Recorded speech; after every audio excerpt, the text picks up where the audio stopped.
My heart pounded in my chest as I stared at Owen's phone, the bright screen searing the horrific truth into my mind. The messages were unmistakable, sweet nothings and explicit details that could only be meant for one person, his lover. "Hey babe, can't wait to take you out tonight. I've got a surprise planned." I felt the blood drain from my face as reality crashed down upon me. My husband, my partner of 12 years, was having an affair. The phone slipped from my trembling hands as a tidal wave of emotions threatened to drown me. Shock, anger, devastation.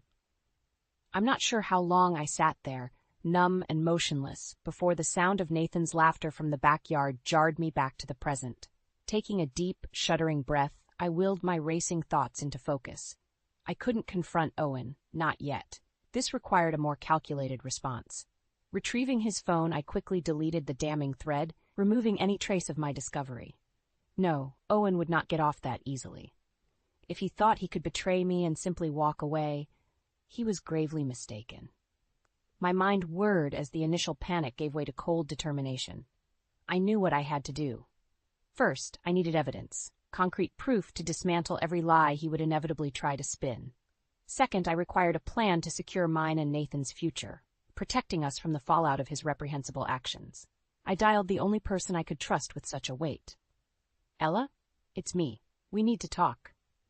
By the time Owen returned home that evening, my game face was firmly in place. I smiled and played the doting wife, all while mentally cataloging his every move, his every casual lie. He would soon learn that betrayal came at a cost, and I intended to make him pay dearly. Over the next few days, I kept my ears priced for any information that could aid my cause, maintaining a cool front despite the storm of fury raging within. Scouring his emails, texts, and any other electronic trails, I slowly pieced together the sordid details of his affair, my hatred for this Jenna intensifying with every revelation. I also began meticulously documenting his indiscretions, ensuring I left no stone unturned. Legal counsel, separate bank accounts, updated beneficiaries, no precaution was too small in securing a future for Nathan and myself, free from Owen's corrosive influence. With Ella's assistance, I bided my time, allowing Owen to slip further into the web of his own lies as his actions grew more brazen. All the while, I steadily constructed an impenetrable case against him, turning his selfish misdeeds against him. One way or another, he would atone for his sins. Soon, the veil of deceit would be lifted, and only then would Owen comprehend the true consequences of betraying the person who knew him best. The day of reckoning was coming, and I would be ready. Over the next few weeks, I worked methodically to reshape our routines, gradually removing any ties that could impede a clean break from Owen. Little by little, I redirected finances into a secure account, paid down joint debts, and revised legal documents. I even switched Nathan to a new school, one closer to Ella's house, just in case. Owen, the oblivious fool, remained utterly clueless to the approaching storm. His arrogance left an increasingly blatant trail of evidence, received gifts inexplicably appearing around the house, furtive phone calls at all hours, shady rendezvous disguised as working late. I diligently catalogued every infraction, every despicable transgression. One afternoon, I caught him in the act, hunched over his laptop, having what he thought was a private video call. "You'll never guess what I have planned for this weekend, baby." He purred in that sickly sweet tone that made my skin crawl. "A cozy little bed and breakfast up in the mountains, just you and me." I pressed record on my phone, allowing his tawdry words to permanently etch his deceit before clearing my throat loudly. Owen startled, panic flashing across his face as he scrambled to minimize the window. Too late, I had bore witness to the truth yet again. "Oh, hey, hon." He feigned an innocent smile. "Just a work call. You know how it is." Rather than confront his pathetic lie, I simply quirked an eyebrow and strolled away, anger simmering beneath my calm veneer. Let him leave the increasingly transparent trail. It would only further damn him when I deployed my reckoning. A new fire lit within me as I doubled down on my efforts. I knew the law would side with the wronged spouse, especially with the cache of evidence I had diligently compiled, but it never hurt to stock more ammunition. With Ella's help, I left no stone unturned, drilling into Owen's email accounts, financial records, anywhere even the faintest trace of impropriety may lurk. And lurk it did. Jenna's name appeared again and again, a scarlet A woven through loan applications, withdrawals, even several Negley employees' reports that Ella managed to unearth. Piece by piece, I unraveled the tapestry of lies he so carefully attempted to shroud, revealing their affair for the umbrella of selfish deception it truly was. Meanwhile, Owen's behavior at home grew more erratic, more careless. Perhaps sensing the calm before the storm, he seemed determined to cram in as much debauchery as possible. I lost count of the evenings he stumbled in late, reeking of that trashy perfume, or the hushed phone calls held in parked cars. It was almost insultingly blatant. Through it all, I maintained a veneer of plausible deniability, tenderly caring for Nathan while shrouding my intentions behind a facade of wifely naivety. Let Owen openly frolic with his mistress. It would only make the sting of his consequence more brutal and well-deserved. Part of me couldn't wait to obliterate the life he thought he knew, to crush every bit of shameless arrogance that allowed him to so brazenly spit in the face of our vows. Soon the predator would become the prey, his infidelity dissected and upended for all to see the ugly, selfish core lurking underneath. I knew the road ahead would be painful, that curveballs and complications surely loomed just out of sight. But I refused to go down as the meek, jilted wife weeping from the sidelines. No, Owen's betrayal required a firmer hand, and I would be the one to deliver his penance with surgical, unwavering precision. Licking my wounds in private, I steadied my nerves and hardened my resolve. Judgment awaited, and I would be its ultimate arbiter. As the weeks ticked by, more layers of Owen's deception began to unspool. Diving into our financial records, I discovered he had been steadily siphoning funds from our joint accounts into a separate, hidden stash. Thousands of dollars, drained to bankroll his escapes with that vile woman. The sheer audacity of it made my blood boil.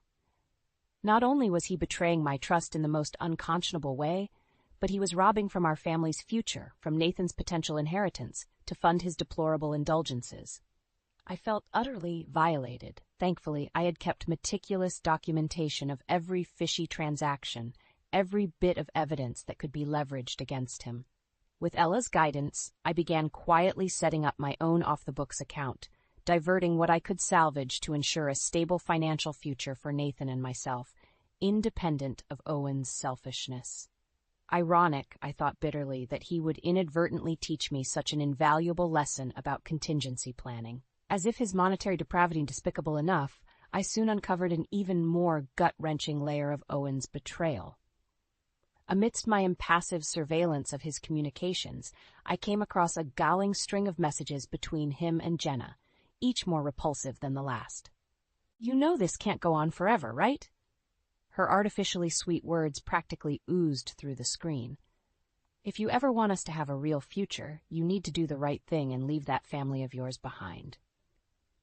My heart plummeted into my stomach as I absorbed the full extent of her arrogant, cold-blooded manipulation. So that was her insidious game. She hadn't just set her predatory sights on snagging Owen for a fleeting dalliance, but had been systematically working to obliterate our entire lives. The worst part was, his responses seemed to be tacitly encouraging her suggestions.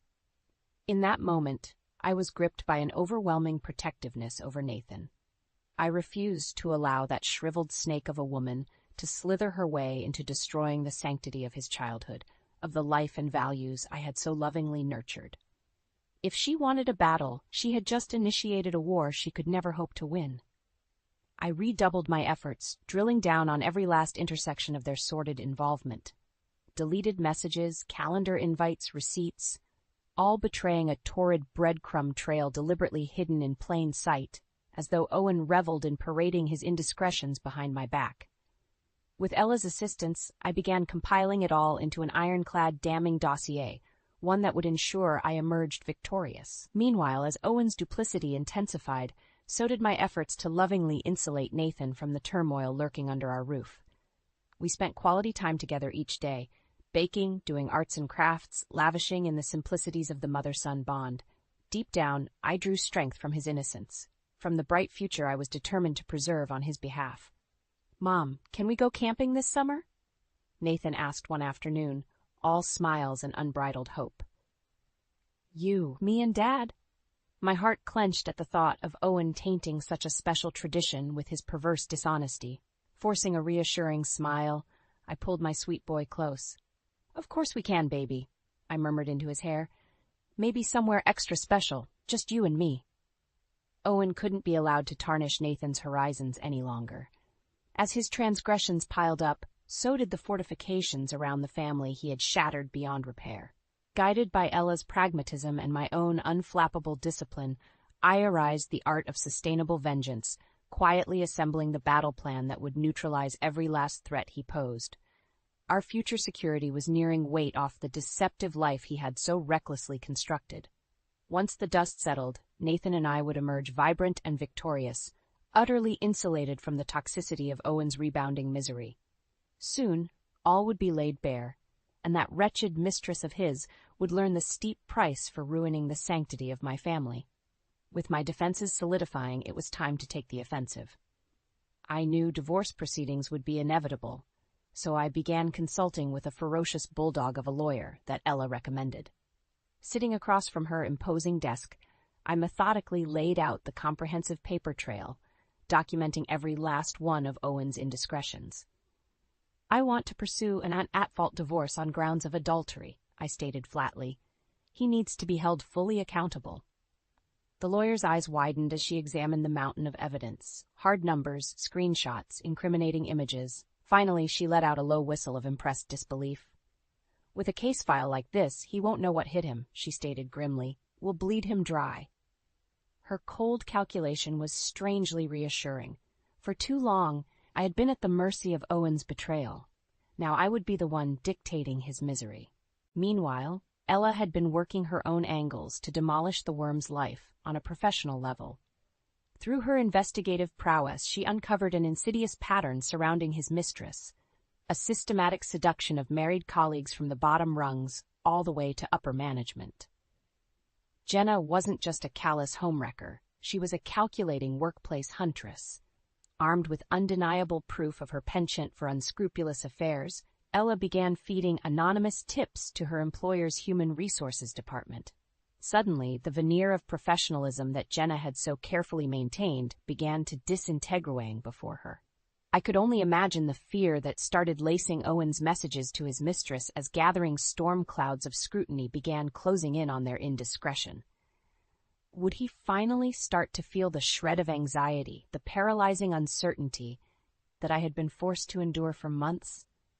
How delicious it would be to watch his world slowly implode while remaining utterly powerless to undo his own vile undoing. I refused to simply sit back and gloat, however. With the lawyer's guidance, I pressed forward in surgically separating myself from any legal or financial liability stemming from Owen's recklessness. Name was to be stripped from property titles, accounts relisted under just my name, every entanglement cauterized with precise intention. Like a gifted angler, I indelicately removed every barb and hook he had carelessly strewn across my life, one squirming tug at a time. "Don't leave any strings dangling," the lawyer warned. "He'll try desperately to bleed you dry as leverage, so cut off all potential sources." I just smirked back at her, utterly undaunted. That foolish man had already revealed the boundless depths of his depravity, his staggering capacity for selfishness and indulgent stupidity. Did he really think I would blink at his pathetic intimidation tactics now? Oh, how exquisite his underestimation would be. Every day, it seemed, unearthed a new layer of Owen's perfidy for me to coldly dismantle. The shady real estate holdings, mail-order dalliances, messy digital footprint, all irreversibly preserved as damning exhibits in his upcoming humiliation. With each dossier I compiled, each revelation of deceit and betrayal, my appetite for retribution grew insatiably ravenous. He simply had no idea what sort of Pyrrhic victory he had unleashed upon himself. Fool that he was, he could never fathom the depths of my capacity for determination or discipline. Where he remained pathetically encapsulated by the incessant neediness of his cowardly id, I was rapidly evolving into an unstoppable force of nature, a consummate, merciless juggernaut of wrath. I would become the arbiter through which all of his despicable transgressions would finally and irrevocably be judged.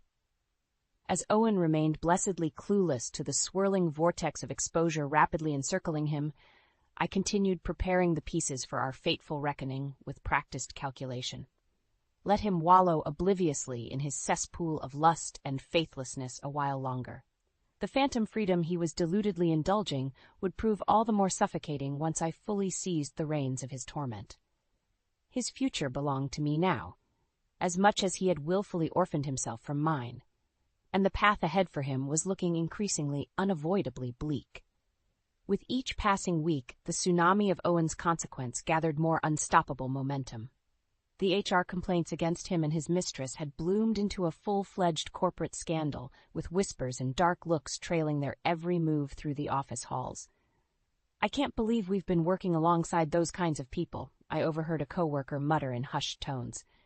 "It's just sordid." Owen may have remained oblivious to the rapidly disintegrating ground beneath his feet, but there was no masking Jenna's increasingly frantic demeanor. I watched with perverse satisfaction as the weight of her self-inflicted ruin seemed to physically age her before my eyes. "This is spiraling out of control." Her text to Owen became increasingly shrill. "We need to get ahead of this, now!" "Relax, babe. It's just office gossip," he attempted to soothe her, the smug dismissiveness in his words stoking my hatred. "I'll smooth everything over. Just keep your head down." The arrogant delusion was almost pitiable. Owen remained utterly blind, like an obliviously cheery denizen wandering into the heart of a steadily encroaching minefield. Any day now, his world would detonate in an apocalyptic deluge, decades of deceit and selfishness finally withering under their own morally indefensible weight. While he buried his head in the sand, I continued systematically dismantling every last lifeline that could possibly serve to buoy his retreat. One by one, through calculated-rized planning and Ella's expert assistance, the few friends or family members who may have provided shelter from the coming storm found themselves gradually, neutrally estranged.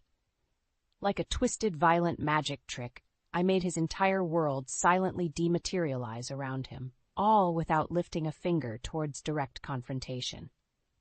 Having thoroughly excised Owen's cancerous influence from my life, I turned to focusing on preparing Nathan for the seismic shifts ahead. Though still painfully unaware of the grotesque betrayal unfolding around him, my son had become increasingly unsettled by the underlying tensions now frayed our once idyllic home life. Evening meals were spent shooting me questioning looks while his father hurriedly choked down food. Outings felt increasingly strained and awkward, like wool being pulled over our eyes. "Is everything okay with Dad?" Nathan finally asked one night as I tucked him in, his brow furrowed with childhood worry. "He seems different lately." Steadying myself, I stroked his soft cheek and offered my most reassuring smile. "Everything's just fine, baby," I soothed, surprised at my own believability. "Grown-ups go through some changes sometimes, that's all, but you'll always have me, no matter what." My son seemed to accept the placation, snuggling deeper into his blankets with a relieved nod, but his words cemented my determination to steel him for the unavoidable turbulence that loomed ahead. For too long, Owen had been eroding the steadfast center I had fought to keep our nuclear family intact and happy. It was finally time to excise that malignancy. Over the following days, I took great care to lavish Nathan with affection and quality time, striving to create joyful memories that could fortify him through the trials ahead. We went for nature walks, visited museums, rewatched all his favorite movies nestled on the couch, anything to insulate him in a warm domesticity wholly segregated from his father's self-inflicted turmoil. All the while, I could practically feel the crosshairs of impending confrontation slowly fixing themselves on Owen's oblivious form. Like the peak of a terrifying roller coaster's first dip, we were nearly suspended at the calm before the plunging maelstrom, the decisive reckoning which he had unconscionably forced to this point. I had assembled an overwhelmingly damning dossier of evidence, stripping away every layer of his depravity through documentation and cold pragmatism, restraining orders, asset protections, childcare provisions. Nothing was left unfortified for the coming siege of his unleashed mania. All that remained was to deftly lure Owen into the kill zone, then riddle him with the merciless barrage of justice he had brought up-rakening upon himself. Scattered amidst the zeal of my preparations, I caught flashes of the woman I had once been, tempted to abandon this increasingly dark path out of some withering self-preservation. But they never lasted.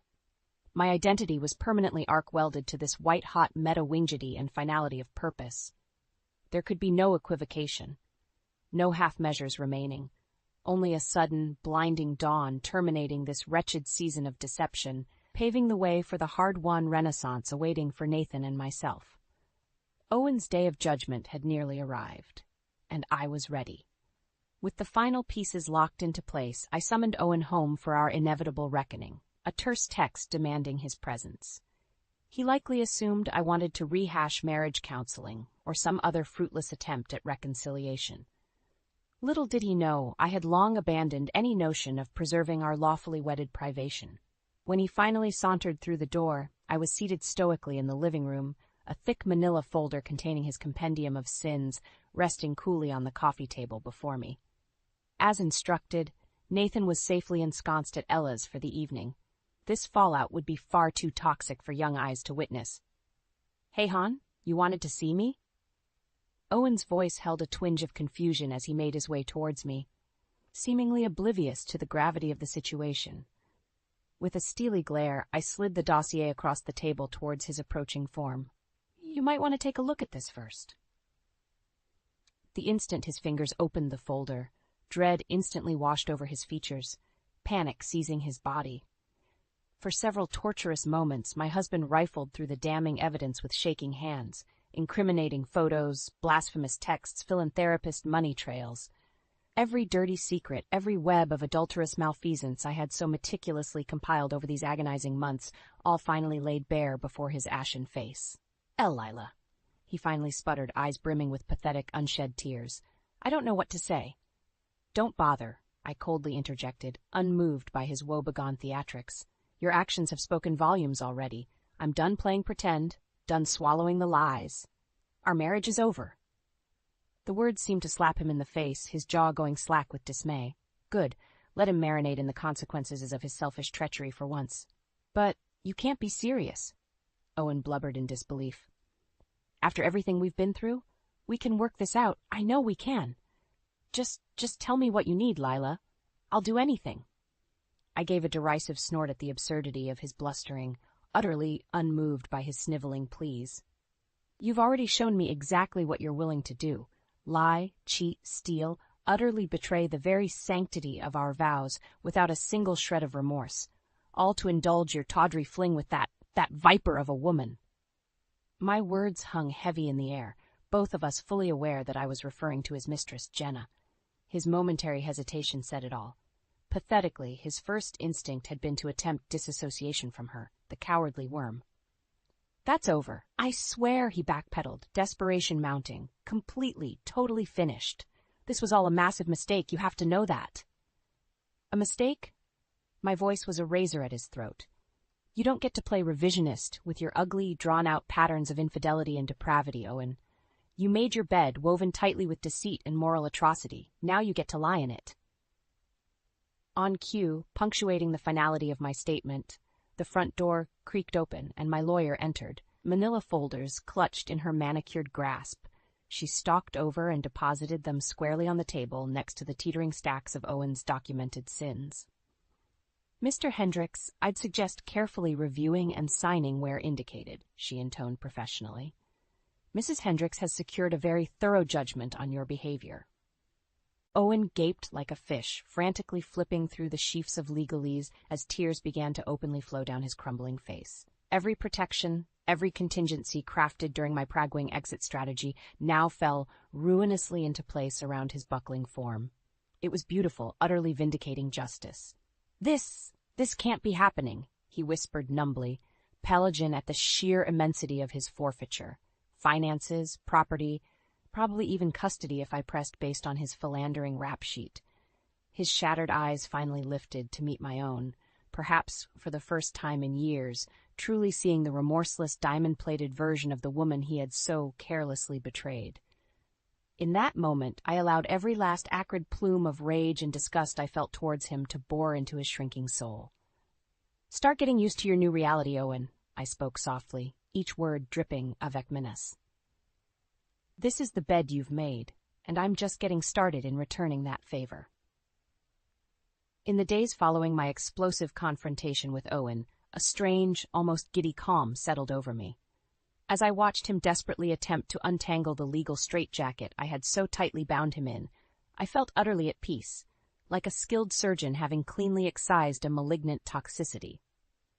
"This is outrageous," he railed to my lawyer during one meeting, motioning wildly at the divorce terms. "You can't just take everything. What about my career? What am I supposed to do?" The shark-eyed attorney barely batted an eye. "Frankly, Mr. Hendricks, you should count yourself lucky you haven't been charged with criminal misconduct, given the evidence. I'd suggest complying and avoiding any unpleasant escalations." Unable to restrain my satisfaction, I allowed a faint smirk to crease my lips as the impotent bluster drained from Owen's face. I'd hand-picked this aggressive legal Rottweiler for her reputation in devouring entitled adulterers. Let him choke on the bitter taste of his abject humiliation for once. While he flailed and floundered in a desperate bid for basic traction, I focused my energies on more positive pursuits, namely ensuring a smooth transition for Nathan. With gentle age-appropriate conversations, I steadily ushered him through the realities of our new reality, careful to insulate him from any unnecessary toxicity. "Daddy has made some grown-up mistakes," I explained carefully, cradling my son close. "Ones that mean we won't be living together as a family anymore. But you'll always have me, and I'll always keep you safe and happy. I promise." To his immense credit, Nathan seemed to accept the situation with surprising grace and resilience. Perhaps the underlying frictions in our home had been more transparent than I'd hoped. In any case, with the cancerous influence of Owen's toxicity expunged, I could already sense my son's lightening spirit, unshackled from the poisoned air he had been unwittingly inhaling for far too long. As for Owen, his pathetic attempts at reconciliation and mercy fell on deafened ears. I caught glimpses of his mewling voicemails, increasingly anguished texts pleading to meet, reeking of desperation. But I simply forwarded them to my lawyer, refusing to indulge his predictable histrionics for even a moment. He had chosen to selfishly discard any goodwill or decency between us. Now he could drown in the withering consequences. On the work front, Owen's life continued its inexorable implosion as his seamy conduct rapidly became laughingstock of the office. I almost pitied the wretch when Ella shared footage of him being perp-walked out of his workplace, cardboard box overflowing with personal items and millennial career relics clutched limply to his chest. Jenna could be seen slinking off in the background in a paroxysm of self-inflicted embarrassment. "You're finally getting what you deserve," Ella told me with a satisfied nod. "Both of you miserable snakes." I merely shrugged, suddenly self-conscious of the depth of my friend's loyalty.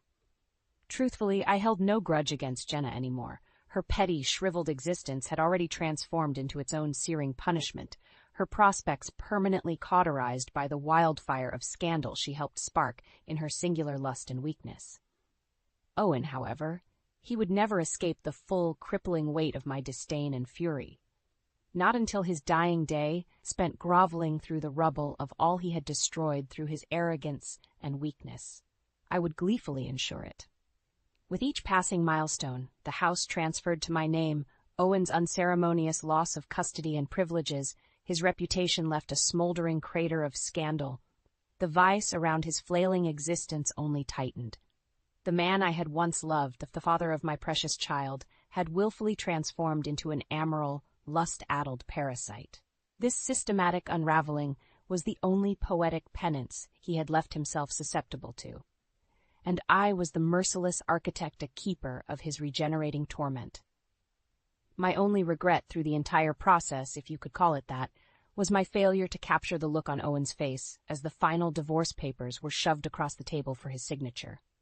The abject, hopeless capitulation, I committed that image to memory with savage intensity, a permanent brand searing the depth of his unforgivable transgressions into my very soul.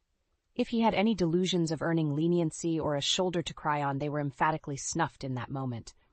I stood impassive, muscles taut and unyielding as the granite monolith I had become, unmoved by his pitiful, shuddering pleas. After all, he had made this bed, and he would lie in it forever. As the ashes of our immolated relationship cooled and scattered to the winds, I turned to embrace my radiant future with renewed determination. Nathan and I would not merely endure in the wake of Owen's ruination. We would flourish, heroically emboldened by the sheer ferocity of my love.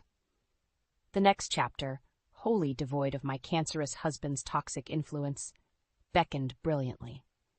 With the divorce finalized and Owen permanently exiled from our lives, an incredible weight seemed to lift from my shoulders. For the first time in what felt like an eternity, I could breathe easy again, unburdened by his insidious deception and selfishness poisoning the very air around me. Gone were the furtive glances over my shoulder, the gnawing doubts needling my subconscious. The pathological menace that was my former husband had been banished. In his place, stretching out ahead of Nathan and I, shone the inviting path of a fresh start, a life finally free from that emotional malignancy. My son, in particular, seemed to blossom in the weeks after Owen's departure. With his father's erratic, deflating presence no longer clouding our home, Nathan emerged a sunny, vibrant version of himself that I had feared was being slowly smothered. He laughed more, played with an unbridled joy and innocence, and seemed to walk taller, almost as if subconsciously relieved to be rid of an unseen burden. I knew he still harbored questions, childlike confusion about the intricacies of why Dad was no longer around. But I allowed those doubts to dissipate naturally through the simple pleasures of being present as his single, doting parent. Our bond deepened in ways I hadn't realized were possible, a nearness forged through the shared triumph over adversity. In many ways, I found myself rediscovering my own identity as well, reclaiming the woman I had been before the toxicity of Owen's influence took insidious hold. Gone were the feeble insecurities he had so skillfully preyed upon, replaced by an almost feral self-reliance, an unwavering confidence in my ability to nurture and provide unaided. Of course, I would be lying if I didn't admit to still harboring a vicious streak of resentment towards my ex-husband. Try as I might, I couldn't seem to fully excise him from my thoughts, my perceptions of the world now forever being filtered through the lens of his ultimate betrayal. Mundane tasks like checking the mailbox or reviewing finances seemed to dredge up visceral flashes of that sickening sense of violation and embarrassment upon realizing the full extent of his cheating and squandering. But I refused to allow those ugly feelings to corrupt the fresh, vibrant horizons stretching out before Nathan and I. If anything, they reminded me of the revitalizing decision I had made to sever that dead weight and provided Flint's striking motivation to diligently maintain our freedom lest we stumble into a backslide. As for my actual encounters with Owen, well, they were bitterly limited to polite but emotionally distanced co-parenting obligations. I could sense his desperate yearning for any shred of warmth or nostalgic connection during the frequent custody handoffs, his eyes silently pleading for an olive branch or moment of levity he had long forfeited any right to. But I had meant what I said, that bridge had been napalmed to cinders, nothing remaining to rehabilitate. After the unspeakable transgressions and indignities he had subjected me to so callously, he would forever be immediately dead to me outside of the most rudimentary procedural dealings. No amount of sniveling or feigned remorse could ever hope to erase the scars he had inflicted. So while Owen was left to wallow in the wreckage of his selfish debauchery, a ruined career, an ostracized social life, even restraining orders keeping him at a safe distance from me and his former workplace paramour, my focus remained squarely ahead on forging the brilliant futures we had so narrowly reclaimed from his morass of lies. With Ella's support and encouragement, I slowly let down my guard, began embracing all the wonderful possibilities unfurling in this new dawn of independence.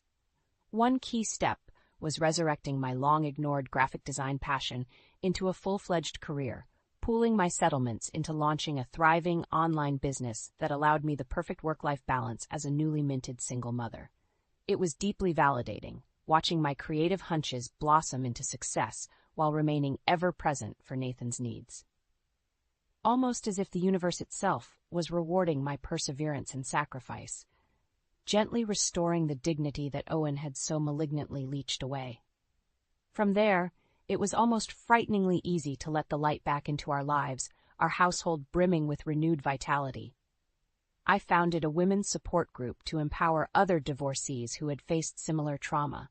We took vacations abroad, soaking in new cultures and perspectives as antidotes to Owen's provincialism. By all metrics, we were genuinely, effervescently happy in ways that had eluded us throughout that entire dark chapter score of marital imprisonment. Looking back, it was hard to believe there had been a time when the pall of Owen's toxicity had settled so insidiously over us all. My memories of that miserably wasted purgatory already felt like dissolving fever dreams, ephemeral delusions overwhelmed and exorcised by the blinding truth that had set us free. Nathan and I had been given an almost implausible second chance at living our lives to their fullest potentials, one I vowed never to squander in exchange for mere complacency or jadedness ever again. My son would grow up seeing the true depth of a matriarch's inner steel, and the infinite power that comes from making the impossible choice to stand upright and walk towards the sun. As for Owen, well, the less said of his own diminishing existence, the better. I had moved on from that stunted, ignoble chapter, devoting what precious energy remained towards cultivating the two flames now burning bright before me. My son was my shining future, but my scorched redemption was entirely my own.